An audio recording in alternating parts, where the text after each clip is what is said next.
बिस्मिल्लाहिर्रहमानिर्रहीम। अस्सलाम वालेकुम viewers and welcome to my YouTube channel Anisha की रेसिपी। तो कैसे हैं आप सब? उम्मीद है आप सब बिल्कुल ठीक होंगे। तो चलिए आज की रेसिपी के बारे में बात करते हैं। तो आज मैं आप लोग के साथ शेयर करने वाली करेलों की सब्ज़ी की ऐसी रेसिपी जिससे करेले खाना नहीं भी पसंद वो भी आपसे मांग मांग कर खाएगा। और कुछ ऐसा ही तरीका मैं आप लोग के साथ शेयर करने वाली हूँ करेलों का कि जो करवाहट होती है करेलों की वो बिल्कुल भी नहीं रहेगी।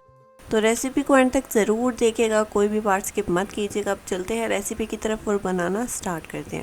सबसे पहले मैंने यहाँ पे दही लिया है कप, उसके अंदर कुछ मसाले ऐड करेंगे।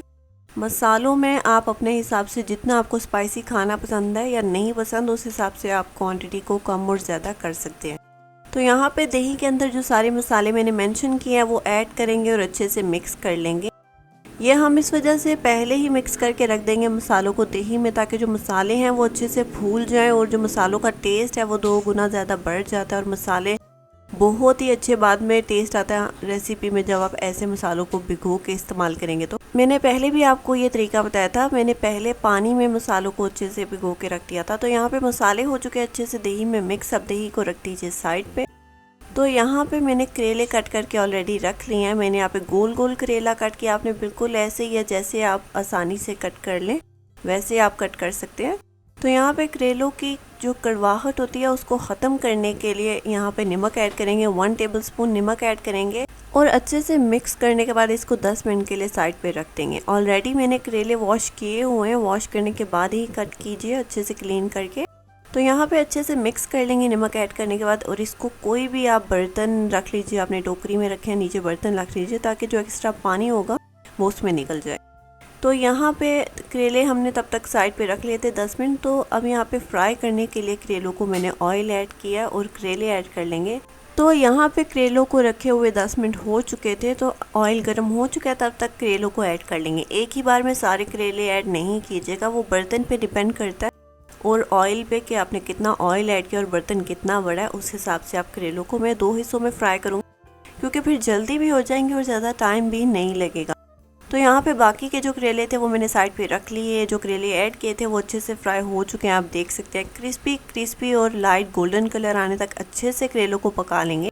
करेले यहाँ पे अच्छे से फ्राई हो चुके हैं, आप देख सकते हैं क्रिस्पी भी हैं और कलर भी बहुत ही प्यारा आ चुका है। तो करेलों को निकाल के आप साइड पे रख लीजिए और जो सेकंड बैच था करेलों का वो ऐड कर लीजिए और उसको भी अच्छे से फ्राई कर लीजिए। तो यहाँ पे बिल्कुल ऐसे ही बाकी के करेले भी बना के साइड पे रख दिया मैंने। तो अब चलते हैं नेक्स्ट स्टेप की तरफ, मसाला बनाते हैं। तो यहाँ पे मैंने 2 से 3 टेबलस्पून ऑयल ऐड किया। ऑयल के अंदर जीरा और कड़ी पत्ता ऐड करके 1 मिनट के लिए अच्छे से रोस्ट कर लेंगे। उसके बाद इसके अंदर वो जो दही का मिक्सचर हमने रेडी किया था मसाले ऐड करके वो ऐड कर लेंगे। दही का मिक्सचर जो बाकी प्लेट में था उसमें मैंने थोड़ा सा पानी ऐड करके मिक्स करके वो भी ऐड कर दिया। अब अच्छे से हमने दही को पका लेना है, दही अच्छे से भुन जानी चाहिए। इसके लिए कवर करके इसको 5 से 10 मिनट के लिए पकने के लिए रख दीजिए। 5 से 10 मिनट के बाद आप चेक करेंगे कि अभी भी दही में पानी है, ये भी अच्छे से ड्राई हो जाएगा। तो साथ ही हम ऐड कर देंगे टमाटो प्यूरी। आप चाहें जो बाहर बाज़ार से टिन मिलता है आप वो भी यूज़ कर सकते हैं, बट मैंने यहाँ पे फ्रेश टमाटर को ब्लेंडर में ऐड करके इसका जो पेस्ट रेडी किया वो ऐड किया। आप फ्रेश चीज़ ही यूज़ कीजिए, उसका जो टेस्ट होता है फ्रेश चीज़ का बहुत ही डिफरेंट होता है जो आप बाज़ार से ला के यूज़ करते हैं उससे। तो यहाँ पे साथ ही मैंने ग्रीन चिलीज़ ऐड कर दी हैं, आप चाहें तो ऐड कर लीजिए, वरना अगर आपको स्पाइसी खाना नहीं पसंद तो आप स्किप कर सकते हैं। अब कवर करके मैंने इसको 5 मिनट के लिए पका लिया था। अब आप देख सकते हैं जो मसाला है वो काफ़ी थिक हो चुका है, जो पानी था वो ड्राई हो चुका है एक्स्ट्रा मसाले से। तो अब इसके अंदर हम ऐड करेंगे जो हमने फ्राई करके करेले रखे थे वो करेले ऐड कर लेंगे। करेलों को ऐड करने के बाद अच्छे से पका लेंगे, मसाले में भून लेंगे। करेलों को मीडियम टू लो फ्लेम पे सारी भुनाई कर लीजिएगा आप। ये रेसिपी करेलों की मुझे उम्मीद है आप सबको बहुत पसंद आएगी। रेसिपी बहुत ही आसान है लेकिन जायका इसका बहुत ही मज़ेदार होगा। तो अब यहाँ पे 5 मिनट तक करेलों को अच्छे से भुनने के बाद इसके अंदर हम प्याज ऐड करेंगे। प्याज आपने बिल्कुल ऐसे ही लंबा लंबा पतला कट करना और ऐड कर लेना। प्याज आप अपने हिसाब से ऐड कर सकते हैं कि आपने जितना प्याज यहाँ पे ऐड करना है करेलों में उस हिसाब से ऐड कर लीजिए। और प्याज को पकने देंगे हम मीडियम फ्लेम पे अच्छे से, ताकि जो प्याज है वो थोड़ा गल जाए। बहुत ज़्यादा प्याज को नहीं गलाना कि बिल्कुल ही मिक्स हो जाए मिक्सचर में या मसाले में नज़र ही ना आए। तो इस वजह से प्याज को थोड़ा बहुत पका लेंगे। इस वजह से मैंने अभी अच्छे से सब कुछ ऐड करने के बाद भुनाई करने के बाद प्याज ऐड की है। और अब इसको कवर करके 5 मिनट के लिए आप पकने दीजिए। 5 मिनट के बाद चेक कर लीजिए। प्याज आप देख सकते हैं, आपको अभी भी नज़र आ रहा होगा, बहुत ज़्यादा नहीं गलेगा प्याज।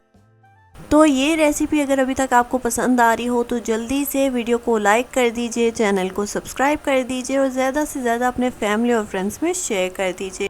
और अपने घर में इस रेसिपी को ज़रूर ट्राई कीजिएगा। बच्चे बड़े सब शौक से खाएंगे। जिसको करेले खाना नहीं भी पसंद वो भी बहुत शौक से ये करेले की सब्ज़ी खाएगा।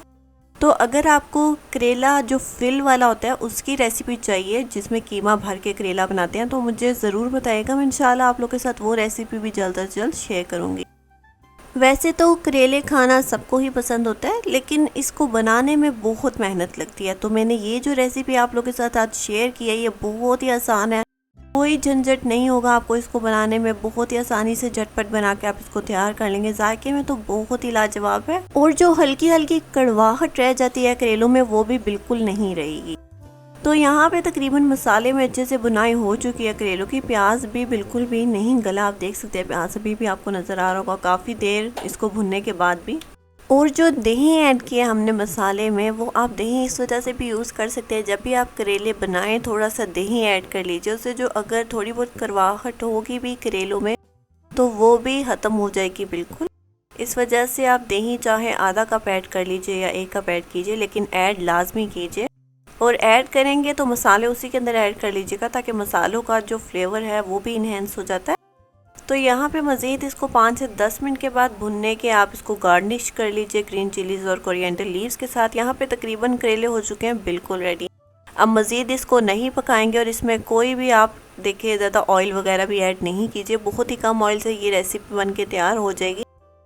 तो अब यहाँ पे हमारी ये मज़ेदार करेले की सब्ज़ी हो चुकी है बिल्कुल रेडी। मुझे उम्मीद है आप लोगों को ये रेसिपी ज़रूर पसंद आएगी। अपने घर में आपने इसको लाजमी ट्राई करना है मेरे कहने पे, और ज़रूर मुझे अपना फीडबैक दीजिएगा कि आपको ये रेसिपी कैसी लगी।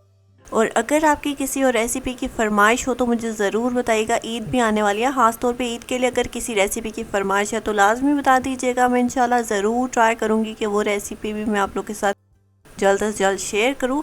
तो इसी तरीके से अपना प्यार और अपना सपोर्ट दिखाते रहिए, ताकि मैं आप लोगों के साथ रोज़ नई और मज़ेदार रेसिपी शेयर करती रहूँ।